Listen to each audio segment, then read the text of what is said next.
The time now is just gone 7:10. Well, despite the worldwide condemnation of the apparent chemical weapons attack in Syria, which killed hundreds, including many children, the United Nations is in deadlock over how to investigate it. To our US correspondent Lucy Watson now, who's in New York. And Lucy, Britain and its allies have been rebuffed there at the UN. They have, Matt, and that's simply because Russia and China effectively blocked a stronger stance. Now, one of those allies, of course, being the US, President Obama a year ago talked about a red line being crossed should chemical weapons be in fact used. In June, the US said they had proof that chemical weapons had been used, but nothing happened, nothing changed, no action was taken. Now, of course, these latest allegations, you think that would tip the balance, there would be action. But the truth, it seems, is elusive. Despite UN inspectors being in the country, in Damascus, just a few minutes away from where this latest alleged attack took place. There are increasing calls now for the UN to fulfil its moral and historic obligations, of course, because otherwise other unstable countries in that area will see that the international community does nothing in the face of such violence. Lucy, thanks very much indeed.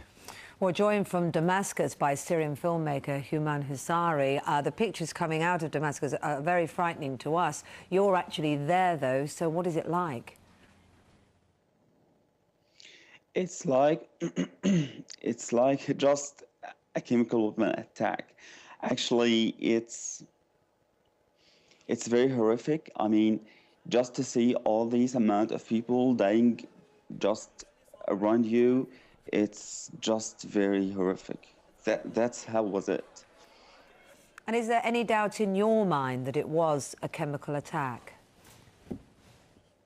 No, actually, what we've seen is very obvious. I mean, the symptoms of the patients include nausea, hallucinations, suffocation, heart coughing, high blood pressure. Also during affection and post-death gargle, it's very obvious that it's a chemical weapon attack. Houman Husari, thank you for talking to us, and stay safe yourself. We're joined now by chemical weapons expert Hamish de Bretton-Gordon and Arab expert Nabila Ramdani. Good to speak to both of you this morning, have you here? It's very frightening and very disturbing, the pictures, aren't they? From your expertise, is it clear that it's chemical weapons? I think there's virtually no other explanation. We've now seen about 75 of these horrific videos. The casualties we've seen, the increase in casualties from about 50 this time yesterday to well over 1,000, that couldn't have happened from a conventional attack from artillery or bullets.